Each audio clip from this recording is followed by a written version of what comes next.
Avengers. Good morning, Fandom Menace. It is I, it is he, it is me, PWD Tepwakuyan from the Place to Be Reviews, right here with all of yous.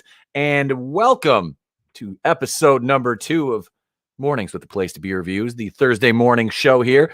Yeah, I'm not going to make this an everyday thing. It's going to be a once a week thing. We'll do this on Thursdays. Just a kind of fun way to start the morning for me and to interact with you a little bit more here on the channel.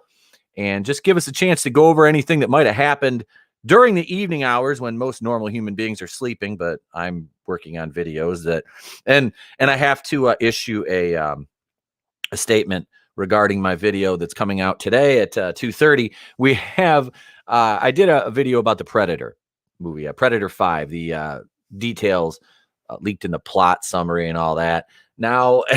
And I recorded this last night after I was on Sporking News. I'd already done a video that day. It's, it was 11, 12, 1 o'clock by the time I finished. And I in the very beginning of the video, okay, instead of saying what I was going to say, I called the Predator Terminator. And I caught it one other time during the video, and I didn't catch it until I had already uploaded it, set it to Premiere, and I said, you know what? I'm not taking it down at this point. I'm just not. So yeah. That's where I'm at there. If you're out there, let me see you slap that like button for me. Do all the YouTube things, like, share, subscribe. We're up to 532 subscribers now. I'd like to thank everyone for jumping on that train and helping us grow the channel and the brand here. God, that picture's terrifying. I had this on as a joke. But let's see here. This is there we go. That's a little better. There's Meetep. Mini Meetep, and you can see we've got a new logo up in the corner there, the screaming sun from Rick and Morty. Yeah, that's basically how I feel every morning. Just yeah. But yeah, guys, we've got let's see, we've got a few articles here that I wanted to cover. But yeah, I wanted to talk a little bit, of course, about some Gina Carano stuff. Yeah, man, there's a lot going on. Share the link out. If you're so inclined, I would appreciate that, ladies and gents, as we have a lot of stuff going on here. Prodigal Son is getting ready to go on their winter break, which for me is just damn. I didn't want this show to go on break already, but it's, I guess we're on episode 6, and the episode was so underwhelming Tuesday night. It was just, oh God, it was a coma dream episode. If you haven't watched my review yet, I tried to make it a little bit shorter because the episode was underwhelming. So I didn't really want to spend a lot of time. Sip of coffee for the working man. I didn't want to spend a lot of time on it. I really didn't. It was just kind of, it was just kind of out there. It was just there. So I wasn't enthused. It didn't do anything for me. The episode was, it was just kind of, like I said, a coma dream episode at this stage is kind of like lazy writing to me. It's like they didn't really know what to do with this episode. So they were like, hey, let's do this. Let's have Bright get tossed down an elevator shaft and we'll give him a coma dream or, whatever, some hallucinations, and, or concussion dream. And there we go. And that's what we ended up with. And it was kind of, like I said, it was just kind of blasé. It's like I expect more from the show that I've come to know and love so much. But then again, I realize it's a Berlanti production show, which really doesn't do much for anybody. I mean, let's be honest. I mean, look at what Berlanti puts out. So we actually have a guest this morning, ladies and gents, and I'm going to bring him on now. He's a damn good friend of the channel. He goes all the way back to the Anchor Days. Ladies and gentlemen, Commander Cody of Goober Brothers Entertainment joins us. What's up, brother? Yo, what is going on, man? Glad to be here. Hey, thanks for coming on. I appreciate it, man. I do. Thanks for having me, man. Appreciate it. You're welcome. And we were going to bring you on Friday nights, and then life happens and things change, and that's all good. Like I said, I understand that. And Yeah, it got pretty hectic a few weeks ago, so yeah. that's why I haven't been on the Friday night show. And yeah, life just happened. Won't go into details, Yeah. of course, but No, yeah, no, no. just No shit reason. No happened, need to. and Yeah. here we are. So no, I was just kind of warming up here, getting started. Just kind of waiting for some people to pop into the chat. But yeah, I was just kind of talking about Prodigal Son. I don't know if you're familiar with that or not. I have watched it before. It's a really good show. Yeah, and like I said, it shocked me that this is from Berlanti. The same people that bring us the CW verse nonsense and pretty much every other show on the CW. Yeah, it's weird. It's weird. Some of those shows, like, I don't really expect much from the CW anymore, but man, like some of those dudes, they know what they're doing. Yeah, and that's the thing is you've got a great cast on Prodigal Son. Tom Payne, he was awesome as Jesus on The Walking Dead. Absolutely. What's up, Nano Reaper? How you doing, brother? Thank you for joining us this morning, sir. You're always in the chat, man, and I do appreciate that. Like I always say, you could be anywhere in the world, which you are, but you're here listening to me, and I appreciate that. But no, man, Prodigal Son is just like I said. This episode this week was underwhelming to me. I was like, why? What are you trying to do here? Like I said, it was like a coma dream kind of episode. Oh, it was one of those? Yeah. Huh. Bright got thrown down an elevator shaft while he was investigating a murder Jeez. at this old hotel. And it was funny because it kind of reminded me of the hotel from American Horror Story Hotel. And that Netflix show about the Hotel Cecil in Los Angeles. Yeah, bro. I started to watch that the other night. Just finished it. I haven't. My wife. I know she watched the Night Stalker, the Richard Ramirez one. Oh. I haven't seen that one yet. I watched a little, and I turned on the Hotel Cecil one, like after I was done with the stream, so I was able to like stay awake for like 20 minutes, and I just passed out of my chair. So I'm gonna go back and rewatch it. Starting something like that at 11 o'clock at night is not a good thing. No, that's what I've been doing. I've been watching them. It's been taking me forever to finish it, but I finished it last night. I've been watching them at like midnight, and then I passed the hell out. Then the next morning, I'm like, what did I leave on? Yeah, see, like, and I have to get up at like 5 o'clock in the morning, or 6 o'clock sometimes. So mostly 6. But it's so like last night I finished. Like I said, I was telling the people, I was like, hey, when you watch my video today, I did about Predator 5. Please excuse me calling the Predator Terminator. Because like I said, I did the goddamn video and I finished it up. I uploaded it, got it set to premiere today at 2:30. And I was watching, because you can watch it, so I was watching it and I didn't catch it at the very beginning in my intro. I call the Predator. I call the Predator Terminator. And I'm like, oh my God. I'm like, I'm not pulling it down, re-uploading it, doing all this shit right now. I'm like, I gotta go to bed. I'm like, that's okay. The people will give you a break. Nobody will watch it anyway. So what the hell? I write like 15. Nobody watches anything that's not Batwoman or a live stream on this fucking channel. I figured it out. No, I feel like you should just dress up as Batwoman just to do all your other reviews. Oh my God. When you do that little James Bond part in your intro, you should just walk in with a drink like Batwoman, and then you just say misogyny, and then just cut patriarchy. Hey, Clown World Review. It's my brother Tony Tone Deaf, man. What's up, bro? He says hi. I'm new. Tony's first day on the internet, folks. Give him a pass. Give him a pass. Nano Reaper, the hotel from Angel. I haven't seen Angel in so long. It has been so long since I've seen Angel, and we'll talk Joss Whedon too. We're gonna go till about 10:30 this morning because when I have to leave for work at about 15 minutes after that, and I'm all ready to go. So I can stream up to about 10:30 today. But let's see. Wait, he says this was the weakest episode of Prodigal Son. Absolutely. I started scoring the episodes last week as I stutter my way through that. So I sound like the beginning of that Tech Nine song, Einstein. I'm like, anyway. But no, I stutter my way through that. I did. I'm stuttering Stanley. All right. Make fun of me. This hasn't happened since I was a kid. I know Nano Reaper. You're one of the few. You and Fallon and her dad watch them. And I do that. I do the Prodigal Son reviews because I love the show. It's the same thing with WandaVision. and everybody's like, oh, how can you still, review that and watch Disney Plus after what they did to Gina Carano? I'm like, because I don't pay for it. Yeah, same here. I don't pay for Disney Plus. I use Yeah. my girlfriend's family's account. I like I said, I did this the other night. I said, I feel like Baby from the Big Timers. It's like, got everything in my mama name. I mean, it's just like all my streaming services are mama's name. So I don't pay for them. I don't pay for Hulu. I don't pay for Netflix. I don't pay for Disney Plus. I pay for Netflix. No, I pay for Hulu. My pops pays for Netflix.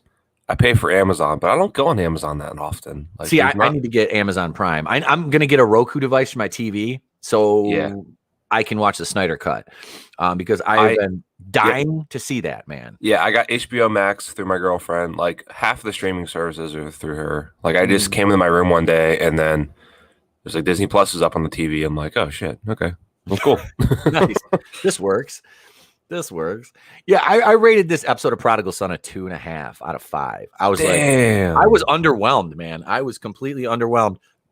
Episodes like that are really weird because you don't. It's one of those filler episodes where I think the writers were just like, "What do you want to do this one?" Like, I don't fucking know. Knock him out. Yeah, throw him down a fucking elevator shaft. And the old man. Did you see this episode? No, I didn't. The old man who played the Bowery Ripper, I believe, I think that was his name. He was the guy in Scarface that was supposed to trigger the bomb that blew up that diplomat's car. I was like, holy shit! I didn't even know he was still alive. I can't think of the actor's name, but I'm like, this guy is old as Fizzuck, man. I'm like, oh my god.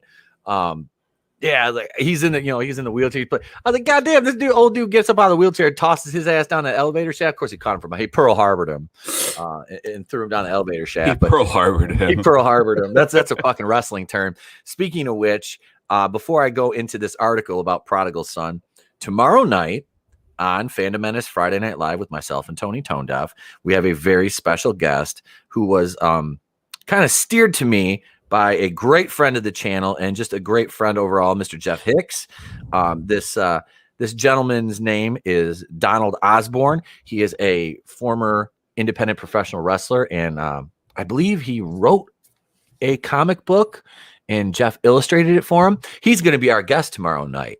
Hell yeah. On the show. So I'll get to talk some wrestling with him, and that's going to be fun, man. We'll be live at 7 till 8:30. We're not going to do a 3-hour marathon show tomorrow night. It's only going to be an hour and a half, like the Friday night show is designed to be. We've gone like 2.5, 3 hours on that show a couple times now, and I don't mind doing it because honestly, it'll help me for watch hours. When it comes time, if I'm ever blessed enough to reach that monetization stage, which if I do, I do. If I don't, if YouTube says, "Hey, fuck you, you're problematic," I'll just I'll just keep making videos. I don't care. For me, this is not about the money because honestly, like the only overhead I have is equipment, and I want to get some things to give away. Gaming Vulture, if you watch this on the playback, I owe you a trading card and a sticker. I am trying to find in my place to be review stickers. My office I've been sharing with my wife for the past year, so there's a mix of our stuff everywhere in there, and I need to find my stickers that I have because I have like a half dozen left over. I'm going to send you one of them and a official Pete Daddy Dollar trading card from the pro wrestling days because I haven't got my Phantom Collective trading cards yet. So when I get those, I will send you one of those as well. But I do owe you, and it's been a couple weeks, and I apologize. I have not been able to find them. Tony says Amazon Prime kind of sucks. Like I said, it does. I haven't. I have no experience with Amazon Prime. All I know is I have Netflix, which has Cobra Kai, and fuck me, I cannot wait until season 4 comes out. Have you watched Cobra Kai? Nah, I've been. There's a lot of shows I've been wanting to watch. Cobra Kai being one of them. I hear nonstop about that show and how it's amazing. I even had some lady come in at my job and she was wearing a Cobra Kai hoodie. I'm like, what the fuck, dude? Nice. She was like ranting and raving. It's like, it's the best show. I'm like, okay. I'll watch it. It's great. It really is. I was like, I didn't have time, and I wanted to watch it with the wife. I wanted to sit down with her and watch it. And we finally did. And we watched all 3 seasons between Saturday and Sunday last weekend. And oh my God, dude, it's like, it is the most addictive show That's why I didn't get my Batwoman review out until Tuesday this week, because Sunday night, instead of watching Batwoman, I watched the final season of Cobra Kai. I didn't finish like 12:30 at night. I'm like, I am not trying to stay up and do that whole and produce a video and write a review tonight, because I watched the Batwoman episodes like 2 or 3 times to write my review. So I think the one thing that's been holding me back from watching Cobra Kai is, now it's unpopular opinion, but I don't care for the Karate Kid that much.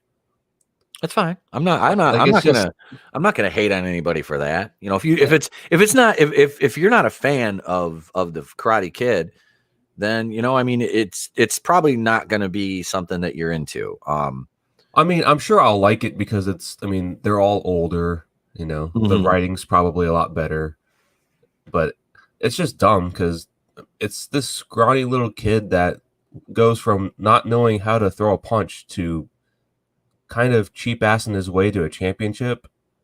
It's really weird, and I don't know. I thought it was dumb. I thought the main bad guy, the blonde-haired kid, thought he would have been cool as like the hero, and I guess that's what this show's about. He's basically like, well, this show is, I will say this, Cobra Kai is brilliant, and Johnny Lawrence, William Zabka, basically he starts out as the main character of Cobra Kai. Yeah, he's the protagonist, and man, he's such a good actor. Like, he really is.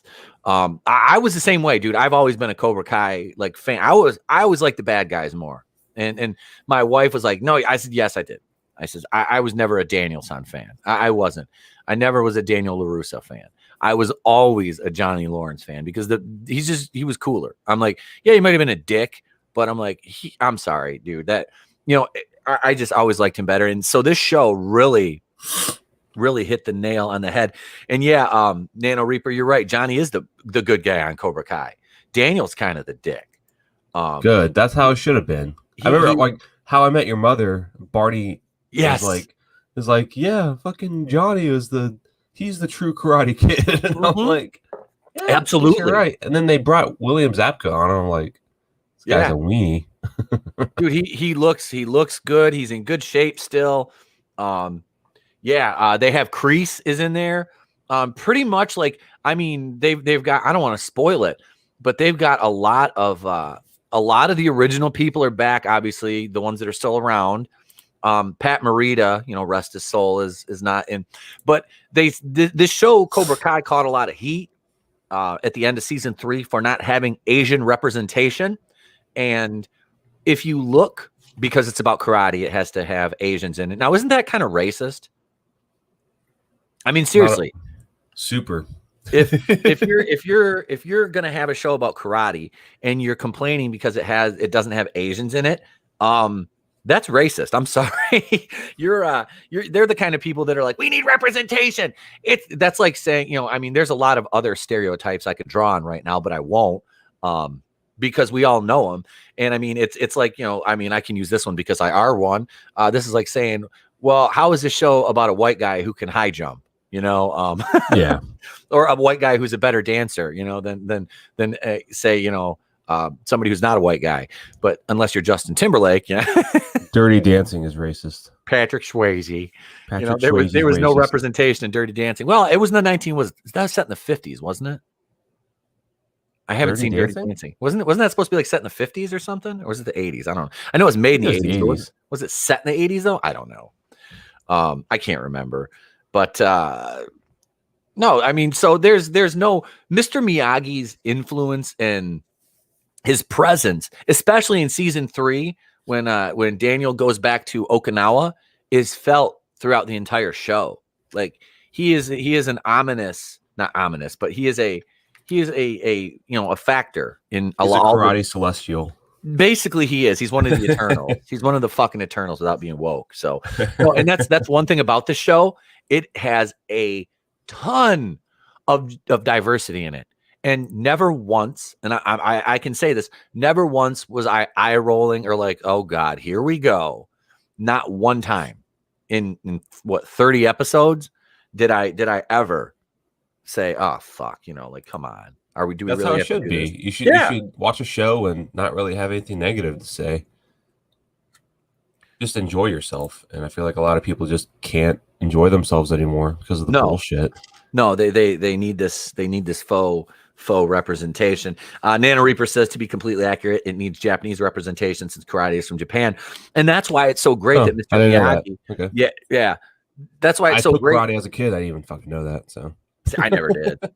That Mr. Miyagi is such a driving force behind the decisions that Daniel makes. The only person that really annoys me on the show, I would say, is Daniel's wife. God, she just got annoying. Yeah, you get my makes sense. Yeah, my fucking boo is on there. Not to give it away, but Elizabeth Shue. Oh my God, is she still beautiful? Like, I mean, I think she's what, 55 maybe, or 50 something. She's beautiful. She is absolutely gorgeous still. Time has been very kind to her. Clown Worldview, Tony says, in a world full of reboots and remakes, Cobra Kai sets a standard. Absolutely. It hasn't been done better. And I've realized that, like, throughout the last couple of years, there's been this huge shift to that show specifically. And a lot of people are just blowing off most of the shows that come out, and they're just like Cobra Kai. And a show is good if certain people like us are talking about it. Oh, yeah. Oh, wait. Nano Reaper says, don't be throwing those discount Japanese, a.k.a. Koreans. God damn it, Nano Reaper. Oh, here we go. Raiders Lost Flicks. Good morning, goofballs. How much coffee? Well, I'll go on camera for the only time today. And hang on. Here we are. This, I still have my green screen. I was like, why the fuck is it doing that? Let's see. Wait, look, watch. Good morning. It is I, Dictor Van Doomcock, in your coffee. Screenshot that. Send it to Doomcock. Wait, hang on. This is Doom Coffee. I forgot to turn the green screen thing off. Morning, Adam. Adam. There we go. I've had a full cup today. I've had a cup this morning before I left to take the boy to school. Filled it up, drank it before when I got home. Let's see what else. Yo, where are you at right now? I'm in my living room. There's are you looking at the DVD racks behind me? Here, we'll do this. That's so sick. We'll do this. Family Video just closed, right? I was like, you're at Blockbuster? I'm live, and I was good. Yeah, Family Video just closed. There was one a block from my house. So I went up there and I bought a bunch of movies, and I got some shelves. I got two that's shelves. So damn cool. They have more left. I think they might be shut down for good, but I have a friend of mine's wife who works there.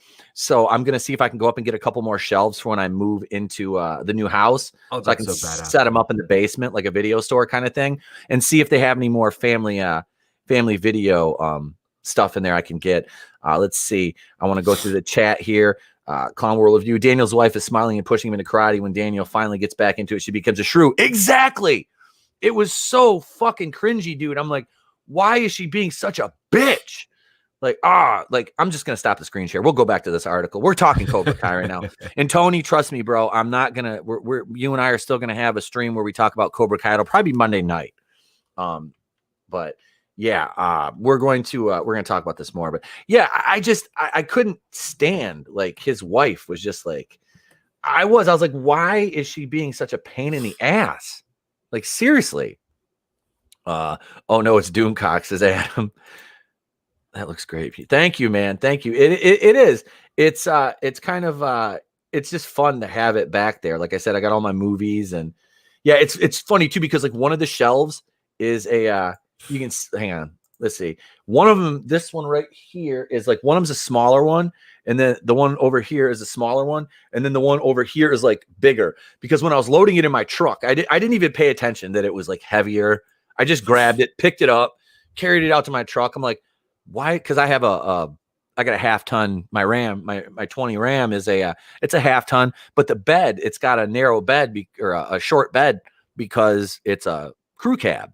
So I'm like, why is this not fitting in? Oh, that's right. This is bigger than the other shelf. Well, fuck it. We'll just have to rearrange the living room a little bit more. So, yeah. Nano Reaper, we need to do a stream where we talk about, dude. Absolutely. Nano Reaper, I've been talking about having you on for a while, And yeah, we need to. I need to get you on. It could be called the Prodigal Show. It is going to be the Prodigal Stream. The lack of Funko Pops is okay. So I will say this: in my household, there are 3 Funko Pops, and my son wanted them. That's the only reason I have them. I'm not going to tell him that he can't have something just because I don't like it. He has a Thanos, which literally lives in my bathroom. Thanos sits he's like a fixture in my bathroom behind the sink, and I'll post a picture of that on Twitter. He literally like just sits behind the sink with his gauntlet. And then I think Trey has, he's got Martian Manhunter. And then he got Jake Soywalker and Chewbacca from somebody. They bought him for him. So yeah. Logan Michaels isn't here. He's the Funko Pops gay guy. Logan Michael is a subscriber. I haven't seen him in the chat in a while. Logan Michael, come back. We miss you. Come back. But no, Cobra Kai is great though. They did such a wonderful job. The writing is good. I can't stress enough. Like you said, in a world of reboots, like take for example the Walker reboot with Jared. I know his name's Jared Padalecki. I call him Jared Paddle Dick. Paddle Dicky or whatever from Supernatural, because I was like, how can you make fun of Supernatural? I'm like, I never watch an episode. I'm not making fun of it. Don't it's a good show. I just think the fandom of it's kind of weird. Nana Reaper says you need a 2500 or larger to get the crew. I know, man. Trust, dude. I worked for Chrysler for years. I know. One day, when I lived in this cul-de-sac when I was down in Big Rapids, and my driveway, I had a long, like narrow driveway leading down to my house, and it widened out when you got down to the garage. I brought home a was it like a fucking $75,000-$80,000 Ram dually 1 ton, and pulled it in the driveway, and the wife's like, what the hell is that? I was like, I traded the half ton in for it. She goes, are you fucking kidding? I'm like, no, I'm just kidding. The payment on that was, because I looked it up. I'm like, even with A-tier credit and all the incentives I got, it was just like, yeah, I was like, it was my mortgage payment, we'll just say. I want myself a truck. It was a fucking sweet truck. I'm not going to lie. But man, no, let's get into this article here. I'll get the screen share back up here. Oh, I got to show you something. I made this last night specifically for the Predator video and Culture Casino, man. My man from Rogue Entertainment. Got to give a shout out to my brothers and sisters over at Rogue Entertainment. Culture Casino is great with editing and producing. He's going to help me with this, but this is what I made last night. This is specifically for the Predator video. You one ugly motherfucker. It wasn't made for him. It wasn't made for him. So there's Ree Larson as the Predator. So he's going to help me with the face tracking. Just kind of wish that went on a little longer. Like I was excited to see Arnold Schwarzenegger just murder the shit out of that disgusting alien. She is a disgusting alien at that too. Yeah. God. Let's see here. Okay. All right, I just want to make sure we don't have any new comments in the chat. I got it going to my phone, too, so I can kind of keep up on it. Prodigal Son, Tom Payne on DreamWorld's Malcolm Danny Tease, Ainsley's Bloody Shocker. Spoiler alert if you're not caught up to date or if you haven't seen my review yet. Yeah, I was when Malcolm had that dream sequence where he was with Danny. She's the female detective on that show, she is gorgeous. Yeah, like, wow, she's so fucking hot. Yeah, he kind of woke up with her. I'm like, well, shit, because they've kind of danced around those two, putting them together, and they're working on this like Nana Reaper and I were talking about yesterday in the comment section of my video, a burgeoning love triangle. You like the word use of that word, burgeoning? There we go. There's my dollar word for the day. So sophisticated. I'm a classy broad. What can I say? I'm educated. Sophisticated. But they're working on this love triangle almost between Malcolm, Idrissa, the medical examiner, and Danny Powell. She's the detective. Now, I believe that they will obviously eventually pair up Malcolm with Danny just because it makes more sense, I believe, to the plot of the show to pair those two up because he's kind of this tortured soul. And, she loves him. But they also included some woke trash. The Berlanti stuff kind of reared its head a little bit, which was it kind of sucks because it's like the show is on it was on such a good trajectory. It really was. And then you kind of throw in, and it had to be cop on cop, you know, like white cop, black cop kind of stuff from a couple weeks ago. And it really kind of took me out of the show, like completely out of the episode, because it was so like out of left field. Like you hadn't had that kind of bullshit. And it's like, do we really have to do this in every show? Is this like a requirement to be in a Berlanti show? Which, I mean, obviously it's a rhetorical question. The answer is yes, it's Berlanti. But I mean, when people are responding well to your show, it's like, do you really want to screw it up? So it says, this was a fun way to do it so that it has happened, but it hasn't happened. The Fox star tells the Wrap. Let's see, it contains spoilers. Prodigal son gave Malcolm Bright everything he thought he wanted in this week's episode, which saw him fall down an elevator shaft into a concussion-induced dream world. That might sound bad, but for the better part of the episode, Malcolm's alternate reality features his father, Michael Sheen. And let me just say that Michael Sheen is an absolute treasure in this show. I mean, the dude is, he plays the surgeon, you know, father. He's great. Like and it's funny. Everybody's like, have you, I've never seen him in anything else. I looked at his IMDb. I'm like, I have not, he's like a classically trained actor though. I'm looking at it right now. Yeah, I've never really seen anything else that he's in, or if I have, I really didn't recall. But he's in Good Omens. I've never seen it. That's Amazon Prime show. It just came out recently. That's probably why it's on Prime. But man, he's good. Underworld. Never He's seen in it. all the Underworld movies. He's in Underworld. Yeah. I've seen, I think the first and second one. What is there like? There's like 75 of those. It's kind of like Resident Evil. There's like 75. Yeah, or 80 basically. There's Underworld. There's Underworld: Rise of the Lycans. Yep. Evolution. He's in Kingdom of Heaven. That's cool. Kingdom of Heaven. I never saw that one. Orlando Bloom. I think it's about the Crusades. Okay. Yeah, I've never seen it. God, but He's you've got Twilight. What the fuck? He was in Twilight.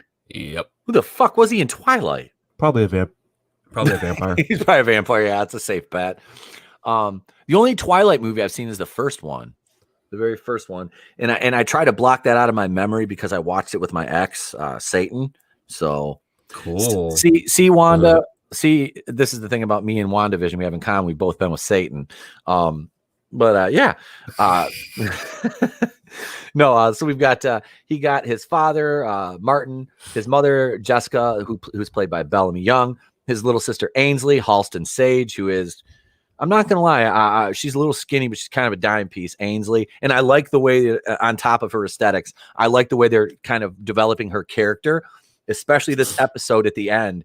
You get that scene where she's covered in blood and Malcolm looks at her and she's like, I don't know what happened. I blacked out again. And it's like, oh shit. Damn. Yeah. So, and you can tell that Martin sees a lot of himself and a lot, you know, in both kids, obviously. But I think Ainsley's going to kind of go off the rails and possibly become a serial killer in the show, which I think would be a cool twist. You know, because it's like the apple doesn't fall far from the tree. Now, is that kind of a trope? Yes. Can they do it right? Absolutely. But that takes talented writing, which we've seen on this show. And, you know, so just please, let's not botch that storyline.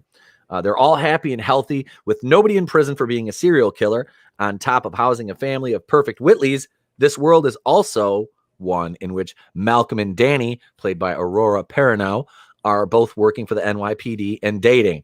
Yeah, I'd never seen Aurora Perrineau in anything before this either that I could recall. And yeah, I kind of love her. She's awesome. And she's hot, which doesn't hurt at all either. Not that that's how I judge the merits of an actress, but let's be honest, the show a lot. It does. And I think that it's funny too because the Emmy on the show, what's her name, Idrissa. I think that she could probably be cute, but they obviously she reminds me of Velma for Scooby-Doo. Isn't it Velma, the one with the glasses? That's who she reminds me. She's like Asian Velma. Hell yeah. Cool with that. I like that. I love Velma. you know, especially the James Gunn Velma. I James Gunn. There's another one. We're not even going to go down that rabbit hole because that can all tie into that Gina Carano thing. It's like you're gonna fire somebody for this, but you're gonna rehire him for this. Way to send those mixed signals, Disney. It's all fucked. It is. It says for Malcolm, obviously it has to do with Danny, but I think it represents to him just wanting to have a partner in his life and wanting to have a relationship that's functional because everyone wants that, Payne told the Wrap. I think that Malcolm would really benefit from having that in his life, but he's not quite ready for it and not quite there with it. I mean, that ended really tragically in the first season when he got close to Eve, Molly Griggs, and I think that's just what that represents, really. He would love to have someone close to him that he could go home to at night and talk to in the morning, and with Danny, they have a great relationship, and that's kind of will they, won't they thing.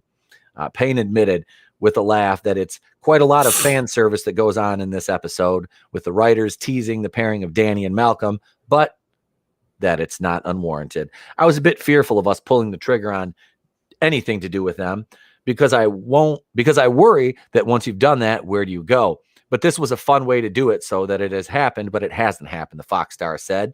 And it's nice to have that. Like at the end of the episode when he says goodbye to her and she leaves, it's just that knowledge that he's not quite ready to take that step with anyone, but he would like to. But he knows also to protect other people that it's just not a very healthy thing to be getting involved with. When Malcolm isn't spending time with Danny in his dream and trying to solve the case, plus becoming increasingly incorrectly suspicious that is not his true reality, and he might be stuck at the bottom of the elevator shaft, he's with his mother, father, and sister who are different, but not entirely. For instance, Ainsley, while now a doctor and not a journalist, is proclaimed to be following in her father's footsteps, which viewers will pick up on as a winking reference to her dabbling in murder. Ultimately, Malcolm solves the real-world case the team was dealing with inside his dream, but that's not what breaks him out of his unconscious state. It's when he confronts his father, realizing that this world isn't perfect and that it is a lie, and when he gives up on the dream of Danny, that he can truly escape. So that's, it was well done. It was. I thought, was it well done? Yeah. Did I like the episode? No. Like I said, it was kind of a lazy cop-out to me. That they did the whole dream thing. Episodes like that are going to be the cop out episodes. Yep. And they're going to be the filler ones to kind of add a little bit of something in between the gaps of the episodes. But I think they're definitely going to reference back to all that. Oh yeah, absolutely. And now they're on. There's not another episode for 2 weeks. 2 weeks. Yeah, that was a week-to-week one. It is, but they have 2 weeks off for some reason. And then they're coming back with the winter finale of it, which I'm like, which honestly is fine with me. It kind of frees my schedule up on Tuesdays to, I'm not going to start covering another show on Tuesdays. I'm just going to do more, single release, or actually I can work on bigger projects to release on, Tuesdays and Wednesdays. Instead of just doing some point and shoots, which Tony and I have some stuff in the hopper, behind the scenes. We're trying to get that Flight of the Navigator and Last Starfighter review out. We've been working on that for a while. It's just getting together and getting it locked down and getting everything honed in on it. Let's wrap this article up. It says, what he says at the end is he thought that this was a world in which his father wasn't a serial killer, but it's not. It's a world in which he still is a serial killer. Malcolm just never found out about it, Payne said, which is even more scary, and it poses the question for Malcolm because it's always about family and how he wants to have a normal family, but he can't.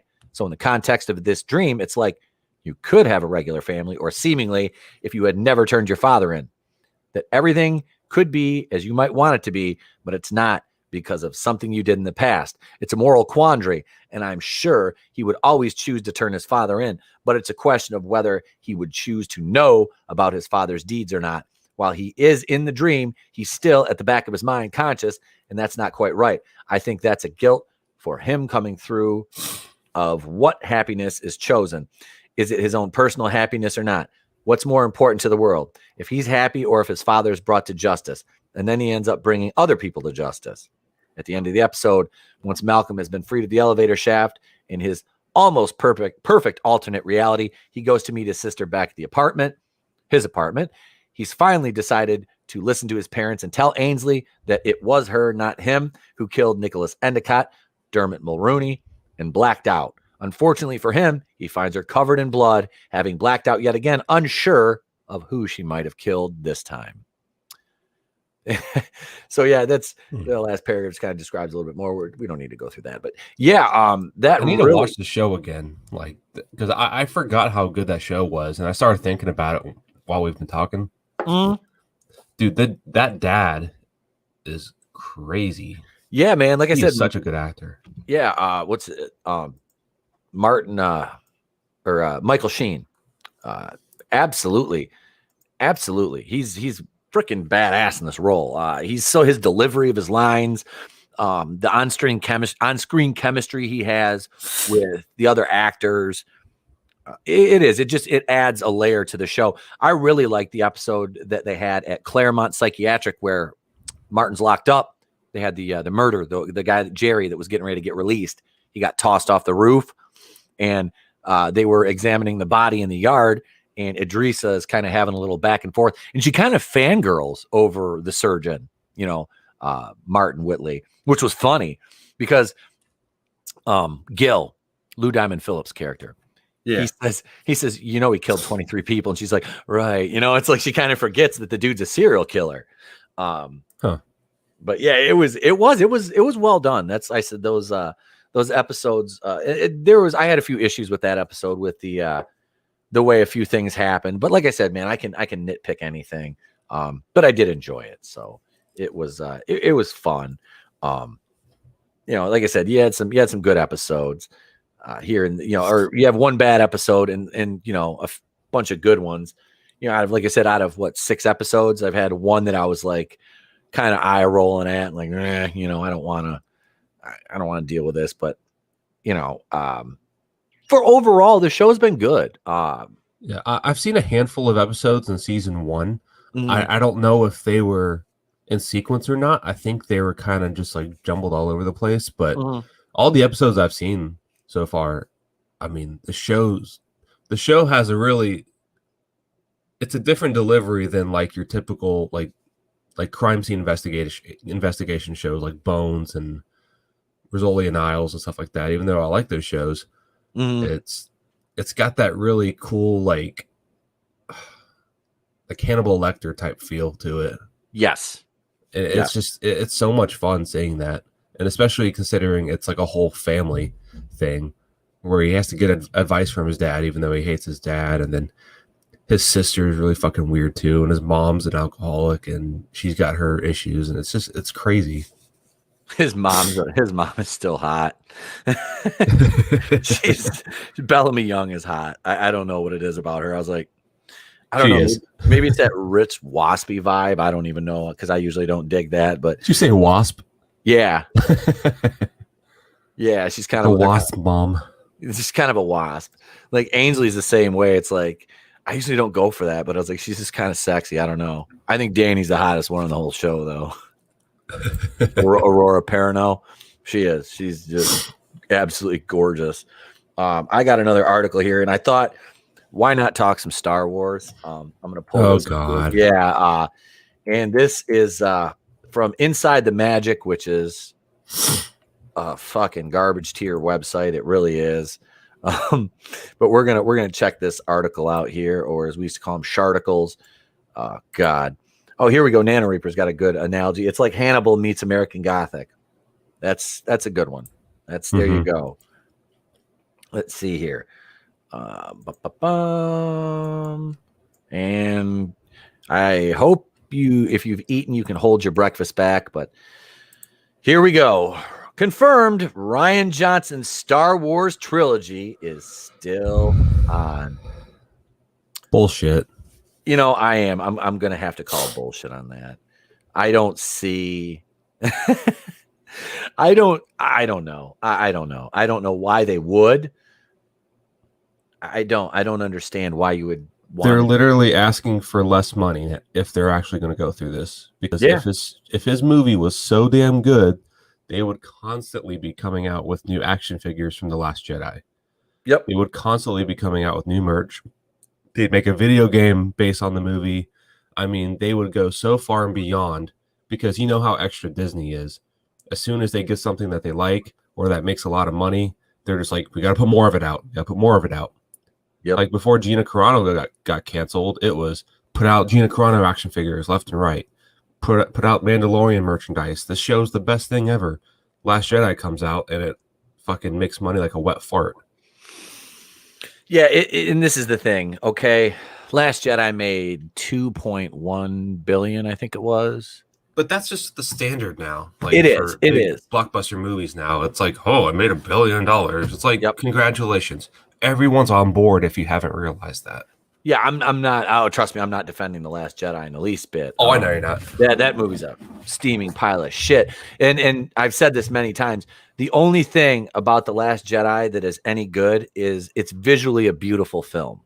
Okay, it is visually. It is a beautiful, beautiful shot. The cinematography, the story, the narrative, the characters, complete trash. Okay, the writing, trash. It is a great space movie. If you're not a Star Wars fan, you know what I mean? If it's not a Star Wars movie, it's not. If you took everything Star Wars out of that movie and just said this is a space movie, okay, you know, all right. But yeah, it's not a Star Wars movie, not even in the least bit. And they couldn't get anything right. No, this movie was just something from his head, and he's like, "I'm Star Wars now." It's like, excuse me, yeah. Look at me. I'm Star Wars now. Wait, what? Like, his head's so big, but most of it's just air inside. Like this guy, he's either too egotistical to where he just, you know what? It's my movie. Do what I want. Or this guy literally doesn't even fucking know like what Star Wars is. And he's probably seen the movies maybe a handful of times, unlike all of us that have seen it dozens and dozens and dozens of times. Hey, I gotta acknowledge the chat. My brother Scotty's up in here. Hail Sporking News Podcast. If you're not subscribed to my man, go over there and subscribe to Scotty at Sporking News Podcast. He's a great dude. Has me on the show Wednesday nights. Lets me come over and steal part of his audience and then go back to my channel with him. No, man, I love you, bro. Thank you. And like I said, Scotty, I got to get you back on again soon. I know you got a hectic schedule though, brother, and you got family time and all that. So we'll connect. I'll get you back on the channel here soon. We stream a lot on the same nights. That's a caveat. So yeah, man. Thanks for listening, and I appreciate it. Let's dive into this article a little bit here as we see Roundhead and the Jedi here on the set of The Last Dumpster Fire ahead of the release of Star Wars Episode 8, The Last Jedi. Lucasfilm and the Walt Disney Company announced that director Ruan Johnson would be developing his own Star Wars trilogy. Once the second installment of the Star Wars sequel trilogy released, however, Johnson faced intense backlash from Star Wars fans on social media and even from actors in the movie. Well, I mean, I wonder why. What do you expect? What have I done? You're making a sequel to the one movie that a lot of people were brainwashed into, and you even pissed off Carrie Fisher in the process, along with Mark Hamill, the two people that should matter the most. But no, don't worry about that. I mean, this sums it up right here. Yeah, exactly. Jesus. If you can't please the two people that matter the most on set, that started this whole thing, then you failed your job right then and there. It's just, is it that much to ask for, really? I think so. Today is the last day I defrost my cattle water with a flamethrower. Yeah, that's right. I forgot you're down. You're down in Texas. Damn, dude. I know you guys aren't used to that weather down there, but like it has been. Yesterday was the first day, and like I said, I work at my son's school. Yesterday was the first day that the kids could go out. The little ones still couldn't go outside. They didn't get to go outside because it was, if it's 15 or below, or 15 degrees Fahrenheit or below, the kids don't get to go outside for like recess and stuff. You know, the big kids got to go out yesterday, like third through eighth, that we let them go outside, and I let them have Thunderdome yesterday. They were like we're not supposed to let them tackle or do anything. Dude, I said they were playing gauntlet on the swings. There's a bunch of kids in the swings and somebody had to run in front of them and they try to kick them and knock them over. I don't know if I should be saying this on the air, but in case anybody that works at the school is listening. But yeah, so I was letting them run the gauntlet. And there's like one 8th grade girl that is like the queen bee. And they were trying to get her to do it. And she just walked and nobody swung. They all just sat there and let her walk by. I'm like, I was like, it's like Mean Girls come to life. But dude, this one kid, it was so funny. Like he's kind of like he's like the little weasel instigator. He got drilled. And then like one of my friend, his son is like a tank. He's like short, like linebacker build. This kid, Thomas, had his back turned, and this other kid just comes flying in like Lawrence Taylor and just like drilled him in the middle of the back like he was Joe Theismann in '86. I mean, it was like boom. I was like, oh my God. Like folded him right into the snow. I'm like, are you okay? Thomas is like, yep. I'm like, all right, Mr. Pete's just going to turn the other way here for a second. Let you scrape yourself up. It was fun, man. Those fucking kids they're hilarious. Tomorrow we got a field trip. We're going tubing. I got roped into going tubing. I didn't want to go tubing, but that's a field trip for y'all. Yeah, dude, they're going. Badass. We're going to a cross country or downhill ski place, and they got a tube hill with lifts and everything. So my dumb ass is thinking, what river are you going to? And I'm like, oh wait, wrong state. Yeah, a little cold for that now. I mean, July, I don't mind doing that, but actually, I hate tubing. I'm not gonna lie. Whenever we do our like kayak trips, we do like a big, they do a big flotilla of tubes. I take my kayak. I can't stand tubing. I don't like because the river's too shallow. I always hit my fat ass on the rocks. I have to get out and like pull the flotilla away from everything because nobody else wants to fucking steer. I'm like, I'm getting in my kayak. You guys are on your own. I've never been tubing in the snow. It's like, I haven't spent a whole lot of time in the snow compared to most people, but yeah, I fucking hate snow. I didn't even want to go tomorrow. My wife's making me go. She's going. She's like, oh, we're both gonna go. I'm like, yay! I don't want to go. I'm at the school every fucking day. I'm like, can I stay home and just work tomorrow? It's 77 and sunny over here, so it's like 20. It's like probably anywhere between I don't know, like 10 and it's probably like 15 degrees right now. Like I'm literally hoping. I'm hoping it drops down a couple degrees in the next like 45 minutes before I go to work, so I don't have to take the kids outside today. Or some of the other volunteers can fucking go outside because I'm sick of it. I'm always the one that gets stuck going outside, which like I don't mind. Like sometimes we play snow football. I just play all-time quarterback, but it's too fucking cold. Like if it's you're like the cool dad of the school. Oh, I'm assuming a lot of the teachers are women. They're just like, I want to stay inside and pre-plan. They do. They fucking the teachers love me. They do. I'm actually gonna sub there. Say, hail Phoenix Animation. I was gonna substitute teach the rest of the year. Phoenix, what's up, my brother, man? How you doing, sir? Thank you for joining us. 7 people in the chat, man. Let's get that like button, bitch slapped. Tweet the stream out, share it out. Thank you guys for showing up this morning. I do appreciate it. Let's dive back into this article, though, before I go into more of a diatribe about how I don't want to go outside and play in the snow today. See, John, we're talking about The Last Jedi, and we're going to bring this back to John Boyega. Finn, for example, has been outspoken about feeling sidelined as a black actor throughout the sequel trilogy. He's absolutely right. He did. John Boyega got the raw end of the deal. When I saw the trailer for The Force Awakens in because it came out 2015. Yeah, 2015. The trailer came out in I think 2015 too. I'm not sure. Yeah, I remember when I first saw the trailer for that. Everybody's like, "Oh, yeah." I'm like, "Okay, this looks cool." We got all right. So they're gonna so this guy's gonna be a Jedi or Force sensitive. I'm like, and honestly, I was like, okay, cool. So they're gonna develop they're gonna develop a black character. I'm like, because you really haven't seen that outside of Lando, like in the main, the main nucleus of characters. I'm like, all right, I had no problem with that. And I see Rey, I'm like, well, okay, and you watch the movie and you're like, so they redid A New Hope. Okay. But Finn's character still had a little bit of there was a little bit of hope. I said it. There was a little bit of hope for him at the end of Force Awakens. That was one of the positives to be derived from that.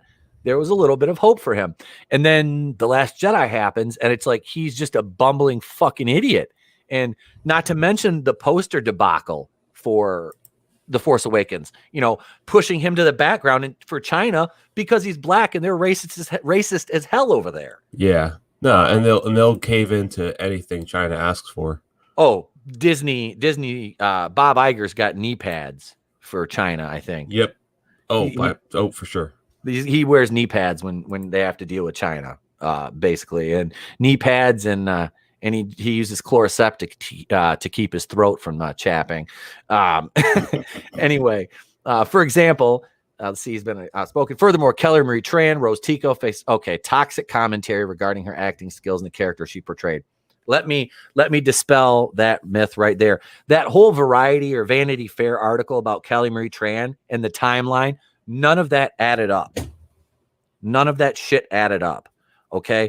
The media fucked with her. It was, there's a small amount of fans that were probably douchebags to Kelly Marie Tran. But I don't, this is the thing, man. Who's really going to I'm not going to go and harass a fucking actor about, personally harass them about a movie role. It seems arbitrary to me to really to do that to somebody. Nano Reaper says Kelly Marie Tran was the hottest character. She's gorgeous. Kelly Marie Tran is a beautiful woman, and that's why they dumbed every other woman's aesthetics down, because they wanted to make Rey look better by comparison. I mean, I don't think she's the hottest, but I say it still goes to Carrie Fisher, even if she was in her 80s, 70s. Honestly, well, look at you have Naomi Ackie in. Okay, just take Rise of Skywalker. You got Naomi Ackie, fairly attractive woman. You have Kelly Marie Tran, another really attractive woman. You've got Carrie Russell that played the chick that kept her helmet on the entire movie. Oh, dude, if they took that helmet off, it would have been game over for all the other women. Yeah, yeah. Carrie Russell's beautiful. I can't remember. Zori Bliss was her name. And they did. That's what I'm saying. If they took the helmet off, it would be like, all right, everyone pay attention to her. Then she would have got fired. Yeah, and then they did nothing with the character. And I'm not saying that Daisy Ridley is not an attractive woman. I think Daisy Ridley is beautiful. She's got two twin sisters or whatever, or they look all alike. I mean, they're all hot. But dumbing everybody else down around her, it didn't work, and the character was so poorly written and designed. And she is a Mary Sue. Rey is a fucking Mary Sue. I'm sorry. She's a Mary Sue. I've never given Daisy Ridley shit for that character, because she just did what she needed to do. She filled out, or she completed the obligations in her contract, and that was that. Nano Reaper says 60. She was in her 60s. Cocaine is a hell of a drug. Yeah. Jesus. I thought, okay, shit. Drive safe. Didn't realize she was only in her 60s. Daisy Ridley still wins, though.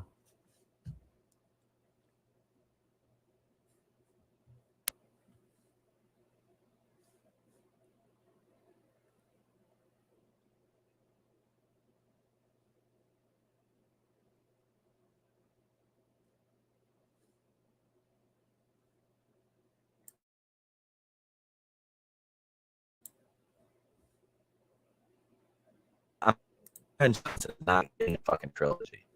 I don't know why I bring this up. This shitty narrative out once twice a year. Ryan Johnson's trilogy. Nobody's gonna not get in the Ryan Johnson trilogy. I can see this is what happened with Ryan Johnson. Patty Jenkins on to write Rogue One because Patty Jenkins, she can't write a fucking movie. Because she ruined Wonder Woman. Ruined it. I love Wonder Woman. She ruined Wonder Woman in 1984, writing and directing it. That's why there was a congregation of writers on the first one movie, because nobody wanted to turn out like shit. And it says prove when looking at devices, she could put together a coherent story. She can't.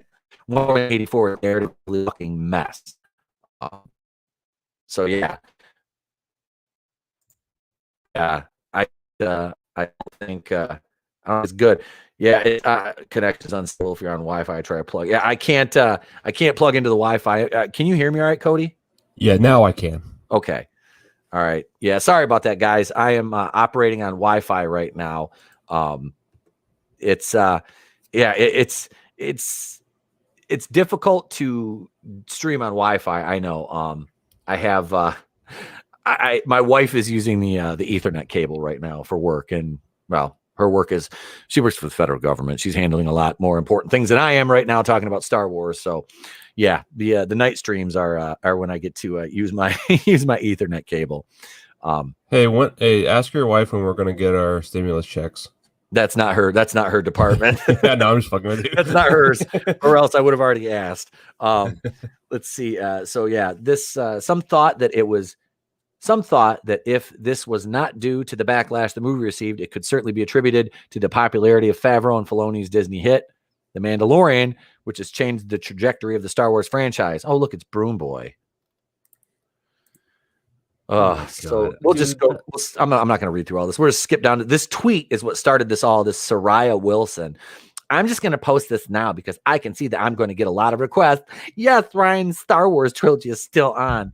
No dates or timelines because he has other projects going on, but it is happening. That is all I know about it. Like nobody wants that. Nobody fucking wants that. I don't. Nobody wants it, and no. The people that like The Last Jedi and the sequel trilogy don't really like Star Wars that much. No. They just like that trilogy, and they're just like, it's incredible. Ooh, I can't wait till Captain Marvel 2. Yeah. I mean, we'll look at The Rise of Skywalker. They have no toys from that movie. You've got a Sith trooper, a few minor figures. They have a Sith figure, the Sith trooper, Zori Bliss. Besides the breaking news of how terrible that movie is, I mean, the next biggest thing is the fact that there was no merchandise for it. No, there was none. None of the ships were worth making. I mean, what do you want a fucking Palpatine figure? Oh, wait. We already have a ton of Emperor Palpatine figures throughout the years, No, you can get the one from episode 3 back in 2005 with the red robe. That's like that one. The closest thing to the new Palpatine. So I have Supreme Chancellor. I think I don't have the red robe one. I have him in his blue robe. I've got that one from still a good one. Yep. I've got I think I've got 5 or 6 Emperor figures. I gave a couple to Trey. But I got a couple of them. Old Creamy Sheev, man. That was Creamy Sheev, baby. the end of that fucking movie, The Rise of Skywalker, where he's like, I am old as Sith, and she's like, I am the oldest Jedi. I was like, and I am Iron Man. I'm like, what the fuck? Did you really just copy Endgame? I just said boo in the theater. Oh, dude. Within the first couple of minutes of the movie, like I was there with my mom and my sister, and me and my sister were just baked out of our fucking minds. And I was just sitting there, and I sat up, like within the first couple of minutes. I said, "What the fuck?" Like out loud in the theater. I'm like, "Are you fucking kidding me?" Like during the opening crawl, I was like, "Oh, the dead speaker!" Like I'm like, "Oh my god." I know, like all the leaks and shit we were hearing from Doomcock. It was all true. Yeah, and I'm just like, oh fuck, here we go. And then all my friends, I went with like a group of my friends, and they're all looking at me right when the credits start, and they're all trying to get my reaction because I'm like the bigger fan out of the whole group, and I'm just like, oh god damn it, like I'm a bigger Star Wars guy, and then one of my buddies is a huge MCU guy, so we all like looked to him for reactions. And some of my other friends, they're kind of just like, they like all of it, but they're not like as into it. But for me, I bitch about Rian Johnson a lot, or I used to, and they're always like, all right, see what Cody has to say about that.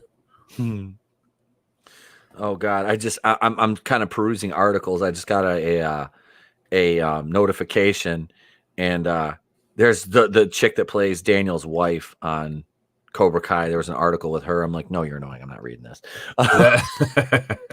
No, yeah, I don't know. I don't want to see Star Wars bastardized anymore. I really don't. But I mean, I don't see anything good happening. I mean, so they had developed, Disney had finally, with the Luke Skywalker thing in The Mandalorian, they had that's basically them like extending the olive branch. It's like, hey, look, man, they get, and I'm very, very big on this. It's like, if say Star Wars is bad, okay, we always bitch about Star Wars, we always bitch about Marvel, the MCU going woke. Okay, so this is the thing: you're absolutely, as a paying customer, or a customer at all, you're well within your rights to complain about the quality of the product that you receive as a paying customer. Absolutely, yeah. What I don't like is, it kills me. It's like, so if you get something good out of so like we got the Luke Skywalker, it's like we've been shitty Star Wars, and then we get 7 minutes with Luke Skywalker, and it's like, holy shit, it set the fandom on fire.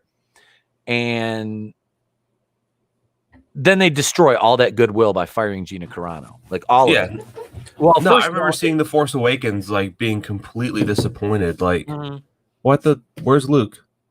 Like, I didn't get hardly any of Han, or like legit Han Solo. Yeah. I didn't get any Princess Leia. I didn't get any Luke, and I'm like, this is stupid. And then throughout those handful of years of waiting for those movies and seeing them, it was just like, what the fuck? We can't catch a break.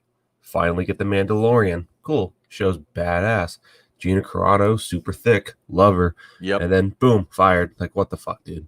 Yeah, and calling her anti-Semitic is really it's really a cop-out to saying that we don't like her because of her personal views. Whereas you have the writers' room, Lucasfilm writers, Christina Ariel, Justina Ireland, Daniel Jose Older, Pablo Hidalgo, openly racist, openly insulting fans and paying customers. But hey, that's all right, because they're the right kind of people to say those things, and nothing can be done about that, because they're quote the protected class. Here's the way it should be ran. You either allow all of it or none of it. That's it. You don't allow one side and not the other side. You either allow all of it or none of it. Absolutely. And that's how it should be ran. Absolutely. But that would go against their hypocritical beliefs. I mean, it's rules for thee, but not for me. And that's the thing that pisses me off the most. It's like, that's what they say. They're like, it's all allowed. Mm-hmm. And then as soon as you open your mouth or put up a post or something expressing your ideas, nope, can't allow that. It's like, dude, you literally just said we can be free and express our voices. Nope, can't do that. We want strong women. But you're too strong. But we want strong women at lockstep. We want weak, strong women. Yeah, that's basically it. It is. It's sad. It really is. I couldn't understand why they did that. And like I said, in 2 years, when Black Panther 2 comes out, the Kelly Marie Tran argument, the racist chased her off social media. Wait until Black Panther 2 comes out and we get gaslighted, and they tell us that the white racist chased Leticia Wright off of social media. No. I covered this in a video, and that's exactly why I did it. Because I'm like, when this movie comes out, exactly what they're going to do for a narrative. They're going to say Leticia Wright was chased off of social media by a bunch of racists and misogynists who are afraid of a strong black woman because she was going to be Black Panther. And it's like, no, she got chased off by the weirdos on Twitter because she dared question the merit of vaccines. She dared say something about that. So they just attacked her until she quit. And she is a sweetheart. She's I believe it's Guyanese descent. She came to America, to be an actress. And her character is annoying as fuck in Black Panther. I'm not going to lie. Like, she's annoying. Like, what is she again? Shuri. Oh yeah, I can't stand her. No, her character was, oh, colonizer this and colonizer that, and oh, why didn't you think of this? Oh, I'm smarter than you. And it's like, okay, honey, wait until you meet Reed Richards, because he's literally the smartest person in all of Marvel lore. Doesn't matter. They'll make her smarter. Yeah, and she's 15, and or 16 or whatever, and she handles all the tech in Wakanda, like all of it. Who invented this stuff before her then? Has she been doing this since she was in the womb? I mean, I just took a vaccine, guys. It's the Stark vaccine, so I'm smart now. It's like, oh fuck, here we go. I mean, like it did. It's just like, so the character's annoying, but yeah, don't attack the actress. Attack the art, not the artist. And these people, these weirdos, like I said, these aren't even like Marvel fans. These are just fucking weirdos that attacked this young lady and ran her off social media. Don Cheadle jumped on her and was talking shit. So, Don Cheadle, fuck you. You're a piece of shit too. And Don Cheadle is a douchebag. I'm sorry. I like the character of War Machine or Rhodey, whatever. But I mean, dude, as a person, Don Cheadle, bro, fuck you. Okay. You threw her under the bus and then backed over her again is what you did to her. And it wasn't fair. It really wasn't. She asks a question and just gets annihilated for it.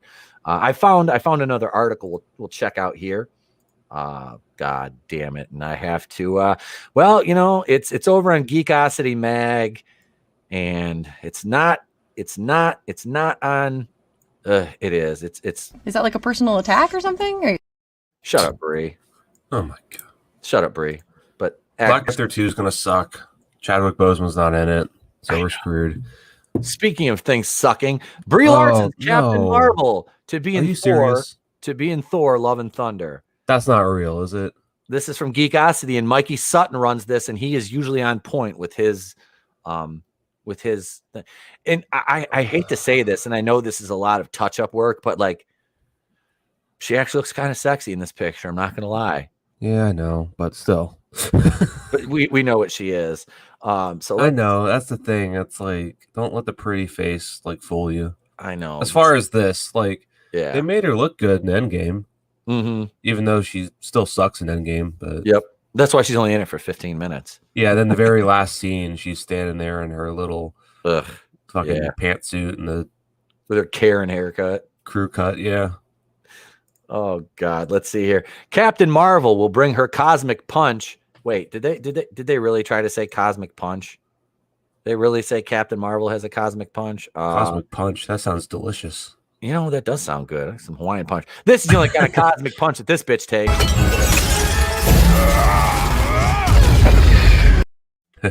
Yeah, that part was awesome. I remember being in the theater, and then for that split second, I was like, "Go Thanos!" I did. I cheered. I literally, me and my buddy were in Saginaw. It was like a big ass theater, and I didn't stand up. I was in my chair. I was clapping. I was like, "Yeah!" We were in the very back of the theater. I was like, right out of the movie, because she was never in it again. Captain Marvel will bring her cosmic punch to Marvel Studios production. Brie Larson is set to cameo as Cat Pan Mediocre in Thor: Love and Legumes. According to a new rumor, Brie Larson is secretly filming a brief appearance in co-writer director Taco Tuesday's upcoming sequel. The details of how Ree will show up in the movie wasn't revealed in the leak. Nevertheless, the film brims with intergalactic figures such as guest stars the Guardians of the Galaxy and the villain Gore the God Butcher, played by Christian Bale. She'll completely fit right in. No, she doesn't fit in anywhere. Let's be honest here. She does not fit in anywhere. Thor: Love and Thunder is the second Marvel Studios project I'm aware that Brie Larson is involved with beyond Cat Pan Mediocre 2. The other is the Secret Invasion TV series for Disney+. There hasn't been any official announcement on her involvement with either one. With theatrical release date for Thor: Love and Thunder of May 6th, 2022, with Marvel Studios producing high-profile events for both cinemas and streaming, it's become necessary to point out their respective destinations. Thor: Love and Thunder is a romance film, albeit under a blissfully twisted vision of Waititi. Oh, that's going to be fucking great. In other words, there's no doubt that the manic energy and LOL hilarity of his Thor Ragnarok will be on full display here. For the most part, Heimdall guards the plot. What is known is that Thor's girlfriend, Jane Foster, Natalie Portman, is the focus. She will take on the Norse god's mantle and powers after having cancer. The premise is adopted from comics writer Jason Aaron's run on the fucking character. Captain Marvel 2 will be released on November 11th, 2022. Given Marvel Studios' style of connecting puzzle pieces, it wouldn't be a shock to see Larson cameo to preview events in Cat Pan Mediocre 2 in some fashion. Ugh. Dude, I think if I get dragged to this movie by my buddies, probably gonna show up wasted. I wouldn't blame you. Wait, which Like, one? Thor or Captain Marvel 2? Captain Marvel, but I'm really suspicious. I'm not suspicious. I'm just a little stitious of Thor. I don't know how that's going to go down. I really hope they keep Valkyrie out of it. They keep Captain Marvel out of it. They just strictly Guardians and Thor, and that's it. I know. But they're not going to do that. No. Valkyrie is going to be looking for her queen. Gosh, she's so annoying. I can't stand Tessa Thompson. I cannot stand her. I liked her at first, like right at Me too. what was it, Ragnarok? I was like, okay, I'm down with it. And then she just got more annoying. I'm just like, ugh. Oh yeah, they try especially the whole off-screen like issues with her. Same with Brie Larson. And then I saw that Men in Black movie with her, and I'm just like, God, you don't fucking care about anything, do you? Just yourself. And no, I avoided it. I really did. This fake patriarchy bullshit, like, God bless. Dude, they really use that fucking thing to, it's just here. And I want to play this. I've got this here. Let me. It's not going to work. I won't be able to do it here. I'll have to clip this for next time. I've got the Tessa Thompson quote from her talking about, I don't want to show up on set and be around a bunch of white people. No offense. I don't want to show up on set and be around a bunch of men. No offense.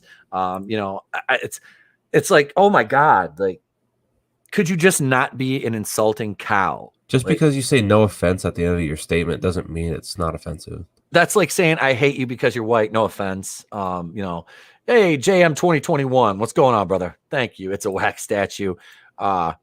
Is that? That's probably why it looks so good. That's probably why it looks so good. It was a wax statue. It wasn't the real thing. It's one of those fathead stickers you put on the wall.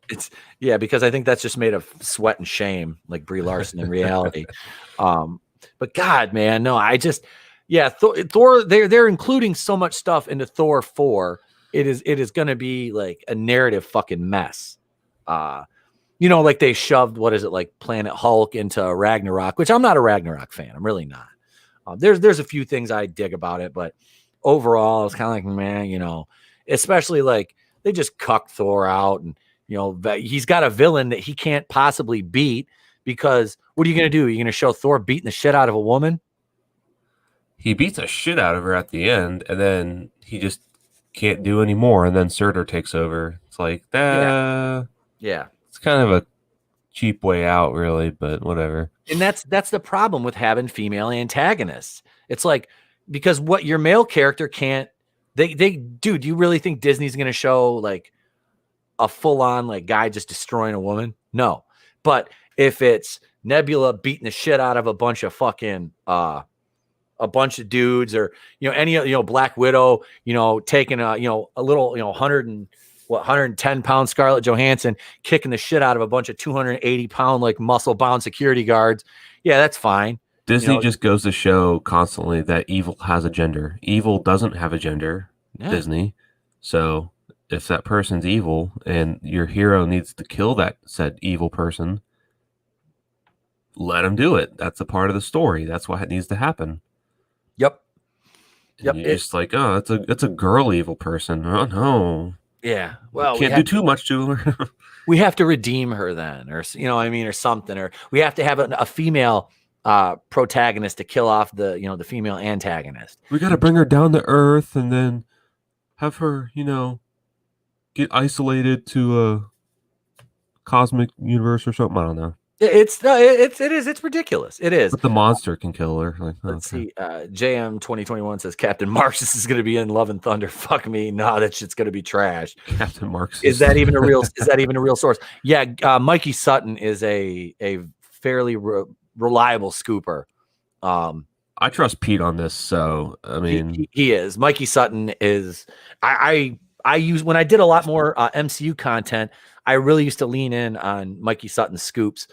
He's one of those guys like Daniel Richtman on Twitter, who I don't agree with all of Daniel Richtman's beliefs, but he's fairly reliable. There's a few others like the Roger Wardell account on Twitter. If you follow that, you'll get a lot of MCU scoops there. That account leading up to like Endgame was like spot on with calling out this is going to happen, this is going to happen. So there are some reliable scoopers out there, and Mikey Sutton is one of them. And actually, Fanzine knows him. My boy Fanzine from the Fandom Collective, and go and subscribe to Fanzine's channel. I should be sharing links in the chat, but I'm not good at that. I'm not.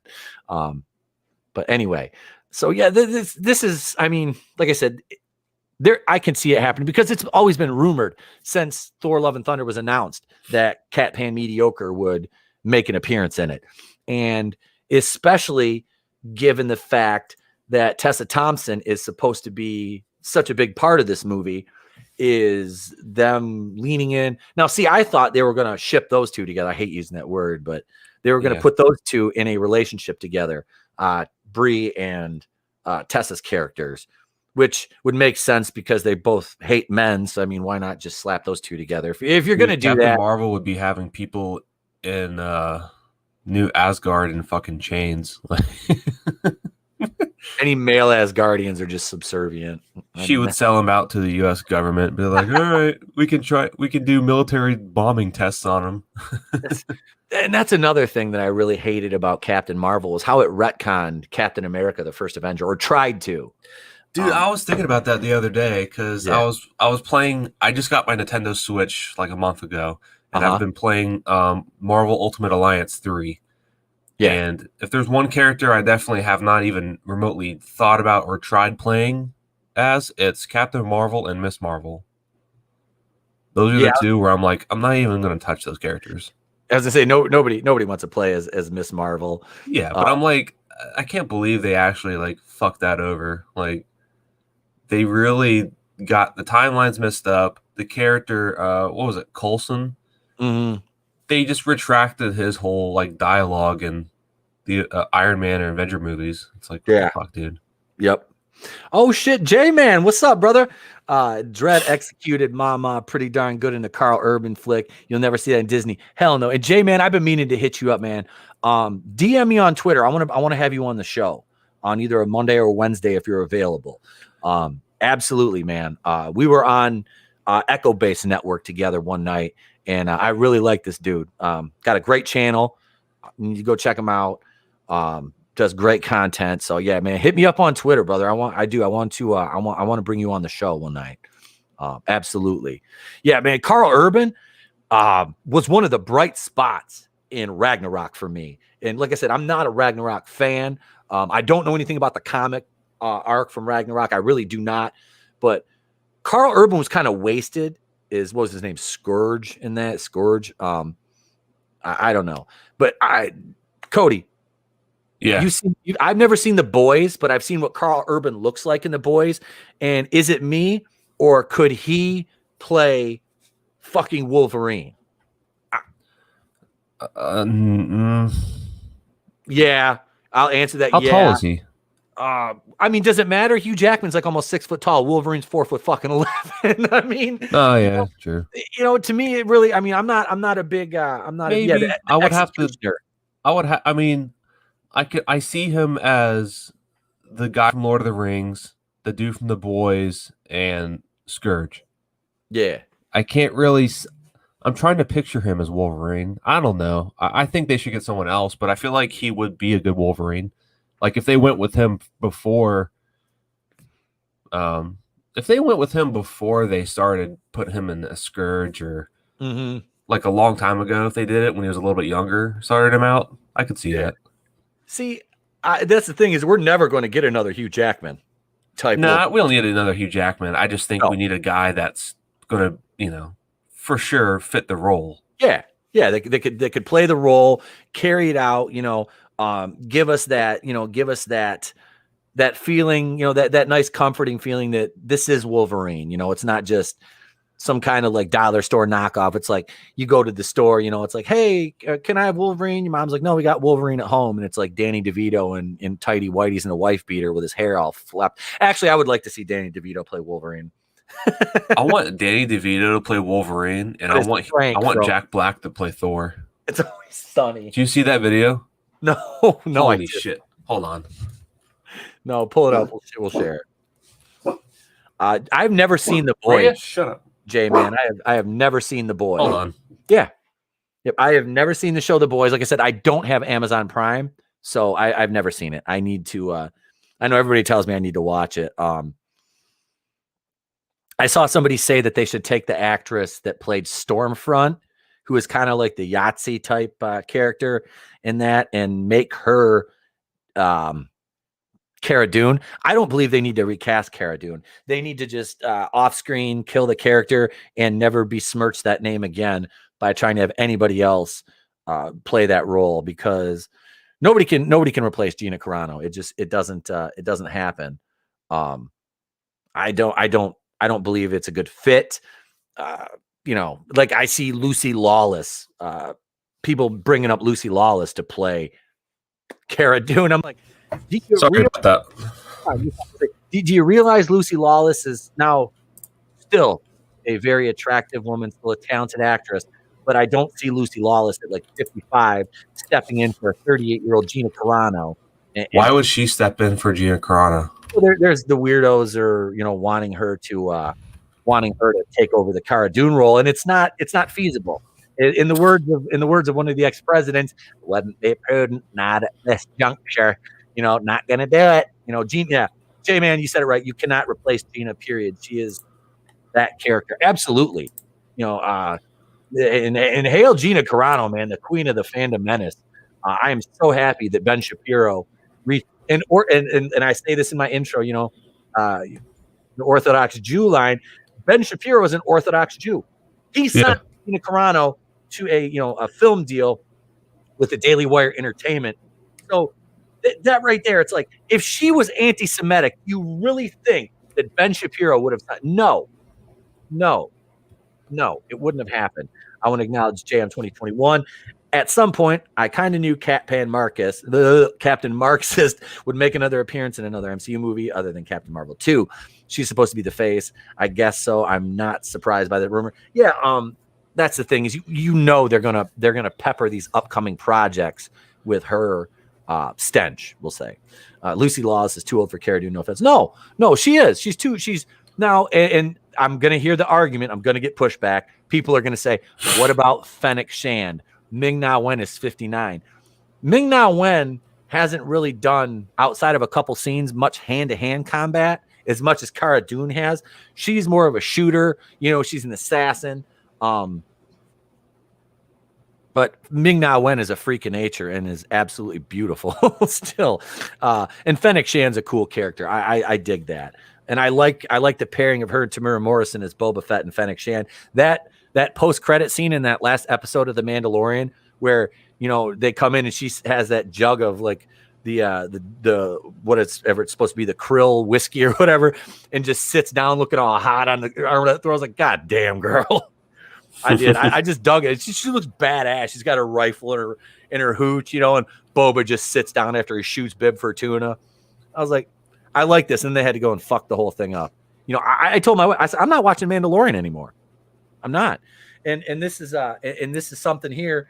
And I haven't. My son got this for Christmas, and I just haven't had time to put it together yet. But yeah, I've got this right here. The Lego Razor Crest. I got to put that together yet. And I mean, it's a bad bitch. Right now it's actually show accurate because it's in 1,000 pieces. There you go. but no, seriously. I'm going to put that, I got to put that together because my entire kitchen counter is nothing but Legos. But yeah, man, I'm not going to watch a show anymore. You know, I'm not going to lie. I'm still going to go out and I'm going to pick up Grief Karga and Queel and Moff Gideon's their 6-inch figures because I've got right now, well, my son, I put him in my office though. We've got Cara Dune, we've got IG-11, Mando, Jango Fett, 2 stormtroopers, Luke, Darth Maul, Luke's land speeder. That one's from Salvador. He sent us a land speeder, Luke, and Darth Maul. But my mom bought Trey all the other figures. And he felt so bad. He was trying to put one of the stormtroopers in the land speeder, and he bent his legs down. He snapped both his legs off. So Dad got the Gorilla Glue out. I didn't use it in my hair. I put it on the stormtrooper and fixed his leg. So I got to buy him a couple new stormtroopers because one broke. So I'm going to buy him 2 more. He felt so bad. But yeah, so I gotta replace those. But yeah, I see J-Man just followed me on Twitter. Yeah, DM. Oh, there he goes. He shot me a DM. All right, excellent. I think he did. I don't know if that's from him or somebody else. Anyway, damn, it's 10:32. I got to get ready for work. This has been fun. Thanks for joining me, Cody. Thanks for having me on, man. I really appreciate it, and it's been Absolutely. really fun. I've been wanting to do this for a long time, and I really like the morning shows. I do. It's fun. Like I said, I went on last week. I was shocked. We had like 16 people in the chat last week on here. Hell But yeah. no, it was just, no, man, it's been fun. I know I looked and there's a couple other channels streaming that we kind of have some crossover audience with right now, but that's fine. I had a great chat here. We had, hang on. What Jay, I don't want to miss anybody. J Man, let's go back, or J Man, let's go back up to you. Cara Dune figures now going up big time in eBay. I'm glad I got the 6-inch. I didn't get the 3 3/4. I really want the 3 3/4, but I got the 6-inch figure. She's out of the package. All mine are out of the packaging. They get played with. No, she's up on the shelf right now. I razor cut the bubbles so I can keep them because I'm eventually gonna when we get into the new house, my office is going to have pegs to hang all the card backs and bubbles up on. So yeah, that'll be there. And I need room because I just got my Black Panther movie poster frame, so I got to hang that up too. Sweet. Yeah, dude, it's the one of him standing on the cliff with the big panther head, on the side of the mountain. Dude, I'm gonna miss Chadwick Boseman. I know. That sucks. And Black Panther it's not a great movie. It is. It's not great. I enjoyed it. It's still one of my favorite MCU movies just because of Chadwick Boseman. That's why I love that movie so much as him. Yeah, he's the only good part of it, really, in my opinion. Yeah. He made it. He made that movie pop. Him and Andy Serkis as Claw, and then they fucking kill Andy Serkis off. So yeah, that was wasted. Ming-Na Wen is in tip-top shape for her age. She's amazing. She is. Ming-Na Wen is awesome. Well, she was on Agents of S.H.I.E.L.D. as well, which I need to finish watching. I'm only on season 1. Sure. That's another one, dude. I started Daredevil. I'm in like the middle of season 2 of Daredevil, and I got to finish that. Let's see. Katie Sackov and Sasha Banks. Katie Sackov is like a geek goddess. I love her. I adore that woman. Sasha Banks, aesthetically, I absolutely love that woman. Acting wise, she'll get there. I think she'll get there. She's a botch fest in the ring. That's why I don't have a lot of like for her. It's just her time in the wrestling business. Because I don't really care for her as a worker. But she's seems like a good person. She's Snoop Dogg's cousin. That probably got her some pull in Hollywood. But no, she looked, I'm not gonna lie, she looked hot as fuck as a Mandalorian, No, man, she was all right in the show. Let's see what else. Gina was a frontier female character. Yeah, man. She was goddamn great. You got a screen share, Cody? Yeah. Well, we can end it on this. Okay.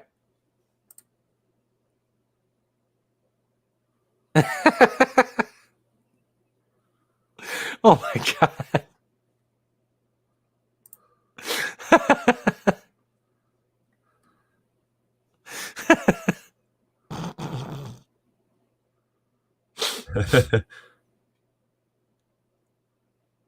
What the fuck? Jesus.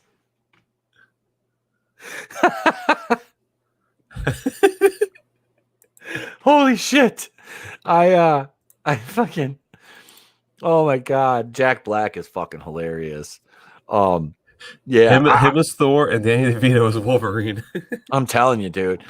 One of the most accurate comic Thors I've seen was Vincent D'Onofrio. If you've ever seen Adventures in Babysitting, check that one out. Saw it a long time ago. I gotta rewatch it. It's right here. This is why I say always own physical media. Exactly. Nobody can take this away. But and this is another one here. I'm gonna say this, and I get a lot of heat for this one too. This is a guilty pleasure right here. Dude, I love that movie. I fucking love this movie. I saw that in theaters, and I was like, "This movie's the shit." My son he loves that movie so much. Like we watch that in the morning before school sometimes. He does. He loves it. It's a fun movie. And it's one of those offbeat. And I'm not a big Josh Gad fan. I think like outside of acting, he's kind of a douchebag. He is. He's a douchebag. 100%. But no, I liked him in that movie. It was funny. So that's it, guys. That's been the show. Cody, thanks for joining me, man. I appreciate it as always, brother. It's always good to stream with you. Anytime, man. Anytime you want me on, I'll do it. I love these morning shows. So whenever you want me back on, I'll come on.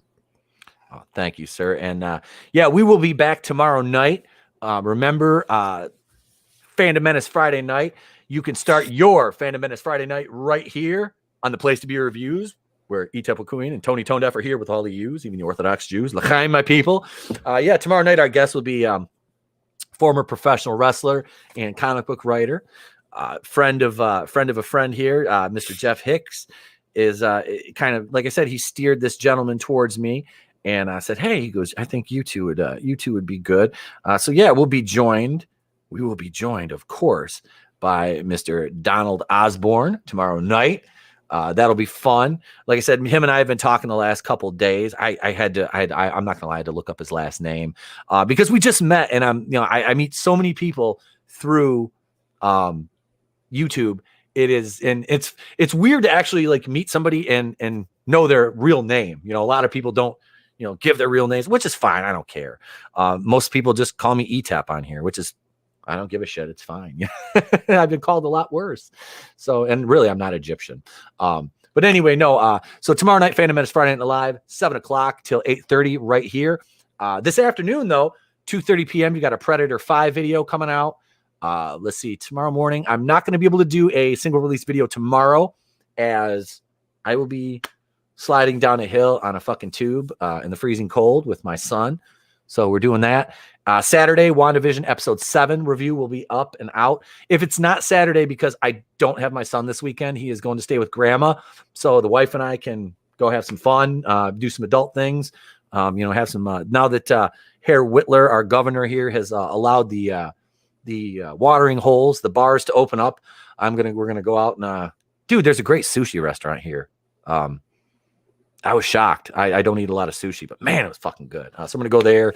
Yeah, going to do some adult stuff. So maybe the WandaVision episode 7 review will be out Sunday.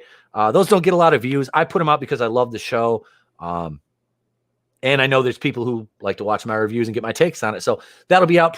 We'll just bank on Sunday, because Saturday I'm not going to have time to produce an entire video. And I can't get up at 3:00 in the morning, watch the show, produce a video, and then go work 8 hours. I can't do it. And then do a live stream that night. So it doesn't work for me. But yeah, so you'll get that Sunday. Monday morning, the Batwoman episode 7 review will be out as usually scheduled. Last Monday, I had a dentist appointment and a whole bunch of other stuff to do, so I wasn't able to get it out until Tuesday.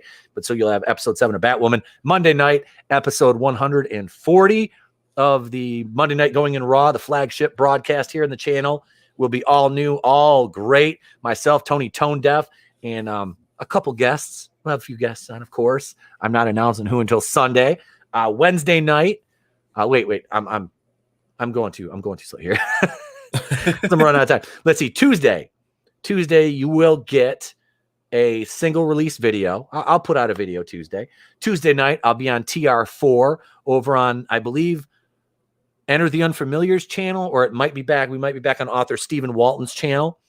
Wednesday, you will get, there's no Prodigal Son reviews this week. So if there's any Prodigal Son news, I'll bring you a video on that. If not, you will still get a single release video on Wednesday. Wednesday night, Going Rogue is back on the channel. I was supposed to be on Mary Mayhem's channel last night. She had power issues because where she lives, they're all out of power. So we weren't able to do the show, but I will be making an appearance over on Mary Mayhem's channel very soon. Thursday, you'll get another single release video out of me. Friday, and next Thursday, the morning show, we'll be back for episode 3. Friday, you'll get a video in Phantom Menace Friday Night Live. And then the following Saturday, you get another WandaVision review. I've got my schedule planned out through March 5th right now. We still have a few spots open on Phantom Menace Friday Night Live, going through that. Friday, March 5th, mark your calendars. I will be live on Lorena's lunch table with Lorena Creole and Fat Steven Seagal. They've asked me to be a guest that day. So yeah, I'm a man of the people. On Wednesdays, I'm on Sporking News Podcast at 7:30 over on Sporking News Podcast channel on YouTube here. So, and Greg shows up at the end. Hail, Greg Levitri. And if you're not already backing Gun Demon, Greg's book, go over Indiegogo.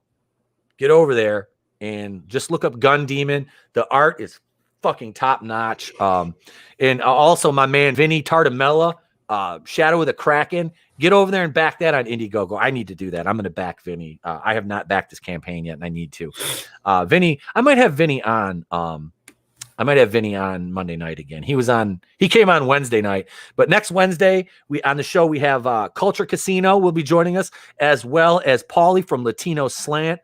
Great friends of the program. You're welcome, Greg. Always, yeah, man. Greg, we start at 9 Eastern on Thursday mornings now for the morning show, and I am going to be late for work again. So I need to end this, or I could just keep going right now. Really, I'm Itepo Queen of the Place to Be Reviews.